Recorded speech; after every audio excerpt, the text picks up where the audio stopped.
안녕하세요. 저는 나름 평범하게 살아온 40대 여자입니다. 다른 사람들의 사연을 보면서 정말 세상에는 말도 안 되는 일이 많이 일어나는구나, 드라마보다 더 드라마 같다고 느낄 때가 많은데, 생각해보니 저에게도 정말 말도 안 되는 드라마 같은 사연이 있었네요. 저는 20대 후반에 남편과 결혼해 아이 2명을 낳아 키우고 있어요. 저희 남편은 홀어머니 밑에서 컸는데, 시아버지께서는 40대 때 병이 있으셨는데 올해 앓다가 돌아가셨다고 하더라고요. 그 이후로 시어머니는 아들과 함께 쭉 살았던 것이죠. 저의 시어머니는 정말 순박하십니다. 명품 백이나 구두 이런 거 하나 없으시고 꾸미는 것도 잘 모르세요. 저는 그래서 기회만 되면 제 돈으로 같이 사드리곤 해요.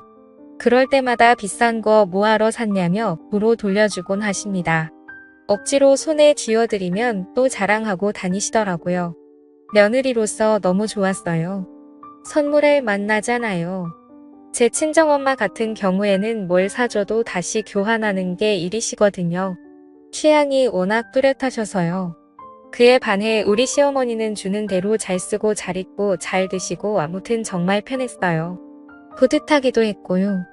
시어머니가 사시는 곳은 공단 근처라 공장에서 알바 형태로 일을 많이 하세요. 일생을 부지런히 사시던 분이라 집에 있으면 적적하다고 하시더라고요. 저희 집에 놀러 오셔도 걸레로 바닥 닦으며 하루 종일 보내는 분이십니다. 사실 전 시어머니를 볼 때마다 이상하게 마음이 아프더라고요. 홀로 살아온 세월 일만 하면서 살아온 인생이 습관이 되어 그것 말고는 할 수 있는 게 없어 보여서요. 그래서 저는 시어머니에게 마음을 많이 썼어요.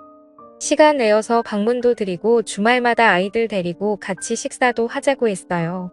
집에 간다고 하면 분명 며느리랑 손자 온다고 항상 가득 차려놓으실 게 뻔해서 나오시라고 해서 외식을 주로 했어요. 그럴 때마다 시어머니는 잠시 화장실 다녀오신다고 하시더니 계산까지 다 해버리시더라고요. 그래서 저희는 외식할 때마다 누가 먼저 계산을 하느냐에 대한 은근한 다툼이 생기기도 해요. 처음엔 어색했지만 시어머니와 며느리로 10년 넘게 살다 보니 어느새 엄마 같은 마음이 들더라고요. 아무리 해도 시자가 들어간 사람은 영원히 가까워질 수 없다는 말도 있는데, 저는 좀 달랐어요. 워낙 성격이 유하셔서 그럴지도 모르겠네요. 아이들이 커갈수록 신경 써줄 게 많다 보니 시어머니와 만나는 횟수가 점점 줄게 됐어요. 시어머님은 여전히 공장에서 일을 하셨어요. 60이 훌쩍 넘은 나이에 정말 쉬지 않고 일을 하시더라고요. 그래서 제가 힘들게 일하지 말고 쉬시라고 해도 놀면 뭐하냐며 계속 공장에 나가십니다. 시어머니도 일을 하시니 번거롭거나 복잡한 일들은 제가 거의 처리해드려요. 예를 들면 보험 처리라든지 공인인증서 갱신 같은 것들 있잖아요. 그 중에 가기 힘든 은행도 제가 대신 가서 금융 관련 일을 처리해드리곤 합니다. 그날도 아마 시어머니께서 공장에 계셨고, 저는 시어머니가 처리해달라고 한 일이 있어서 인터넷으로 시어머니의 주민등록등본을 프린트했습니다. 프린트한 등본을 무심코 보는데 뭔가 이상하더라고요. 시어머니 이름 밑에 또 하나의 이름이 더 등록이 된 것입니다. 그것도 영어로요. 저는 너무 당황해서 업무 처리가 잘못된 것 같아서 동사무소에 전화를 걸었어요. 동사무소 직원은 잘못될 리 없다며 본인에게 확인해보는 게 빠를 거라고 하더라고요. 저는 이 사실을 남편에게 알리고 남편과 함께 시댁에 가서 어머니가 퇴근할 때까지 기다렸습니다. 시어머니는 퇴근하고 집에 들어오시더니 저희를 보고 무슨 일이냐고 물으시더라고요. 저는 시어머니에게 등본을 보여주며 물었어요. 어머님, 여기 등본을 떴는데 이상해서요. 어머님 이름 밑에 또 이름이 하나 더 있어요. 이거 아는 사람이에요? 아니면 누군가 어머님 명의를 도용한 것일 수도 있으니까 신고부터 해야 돼요. 내버려둬. 내가 직접 한 거야. 네? 뭐라고요? 이 사람이랑 혼인 신고를 했단 말씀이세요? 나 사실 만나는 사람이 있었어. 너희한테는 말 못해서 미안하지만 그 사람 상황이 좀 안 좋아서 차마 이야기할 수가 없더구나. 너희들이 분명 반대할 게 뻔하니까. 아무리 그래도 그렇지.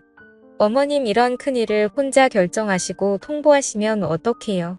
나도 내 인생이 있어. 이해해 줄 알았다. 그나저나 이름이 영어로 되어 있는데 혹시 외국인이에요? 몇 살인데요? 시어머니는 한참 동안 말을 못 하시더라고요. 남편은 답답했던지 시어머니에게 소리를 쳤어요. 그러니까 그 사람 외국인이냐고요. 맞아. 파키스탄에서 왔단다.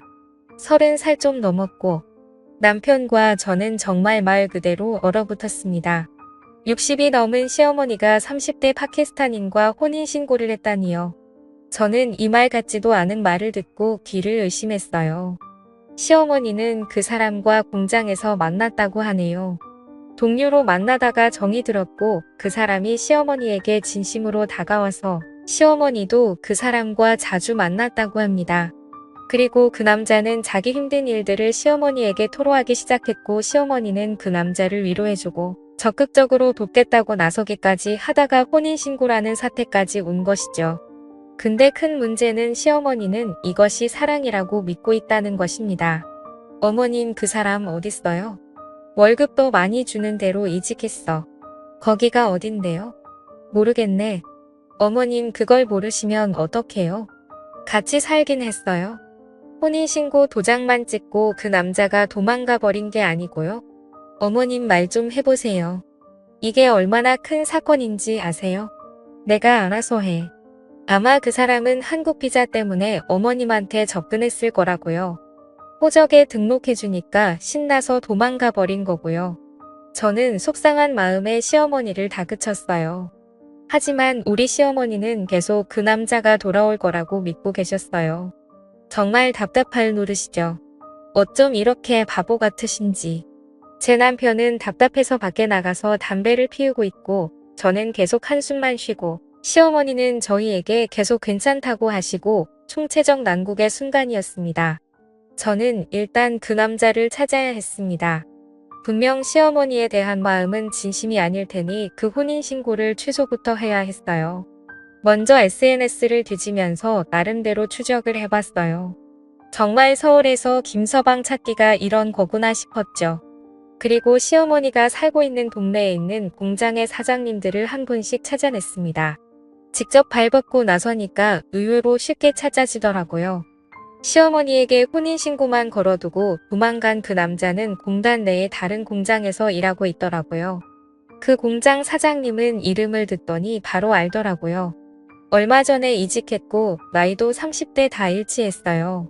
저는 사장님에게 이 사람이 제 시어머니에게 저지른 짓을 낱낱이 밝혔습니다.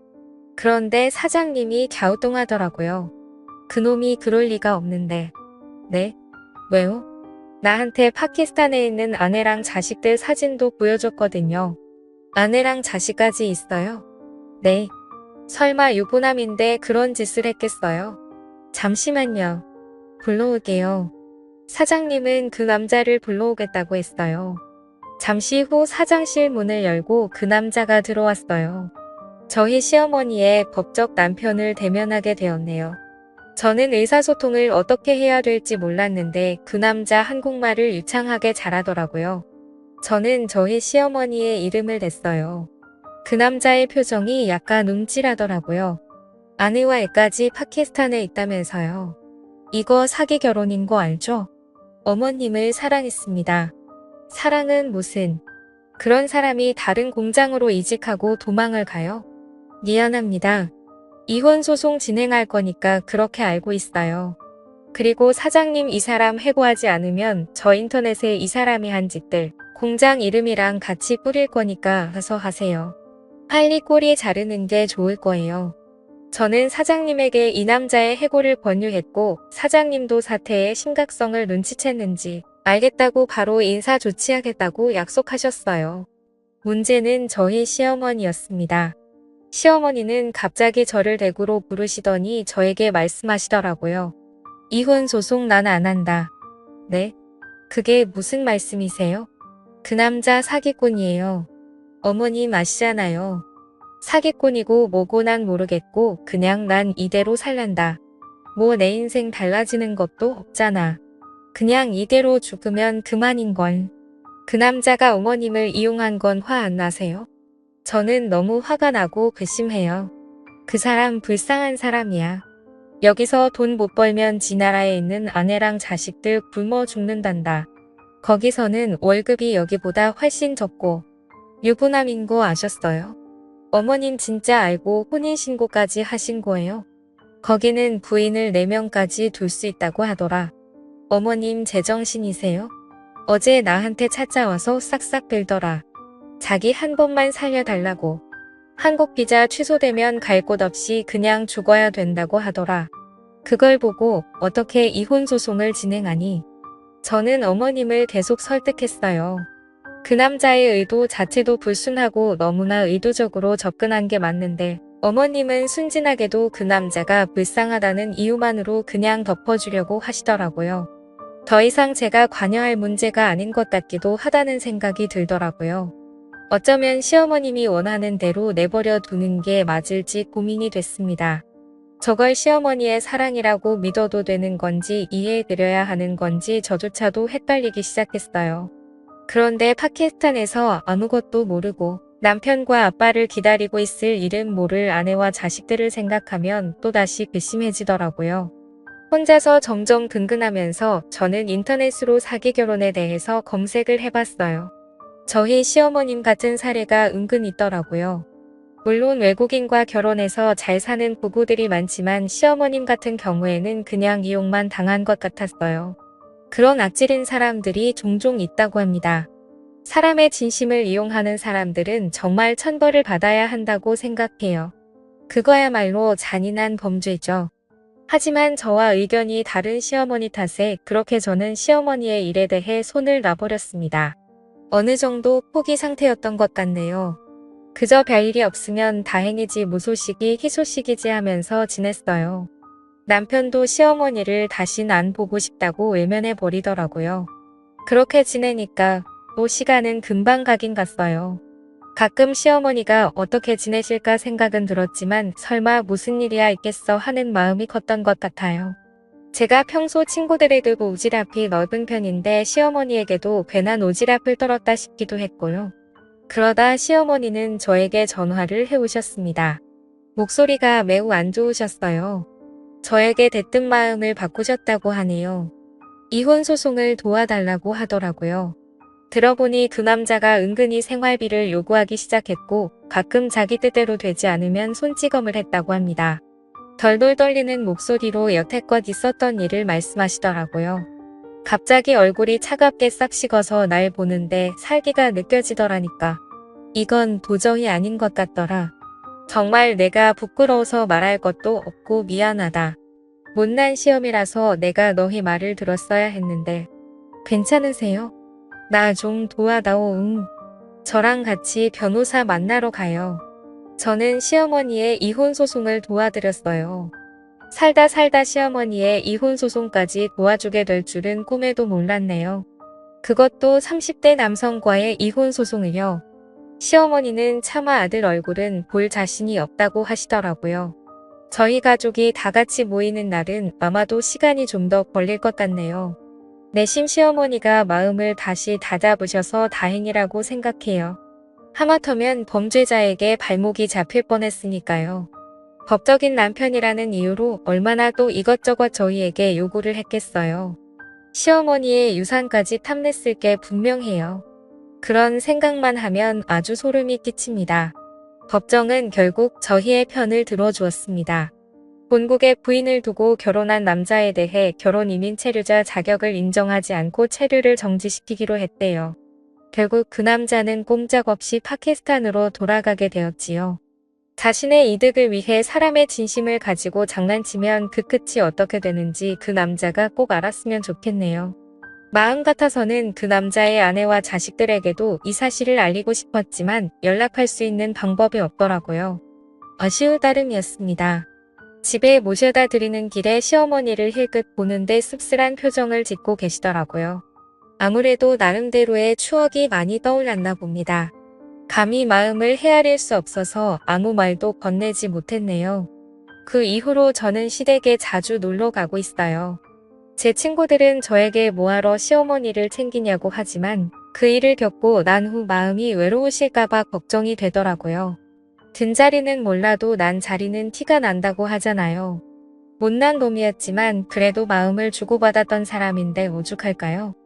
아무쪼록 시어머니가 마음의 회복을 빨리 하셨으면 좋겠어요. 울적한 마음을 털어버리고 다시 예전처럼 가족 다 같이 명절에 만날 수 있는 날이 왔으면 좋겠네요. 그날이 빨리 오기를 바랍니다.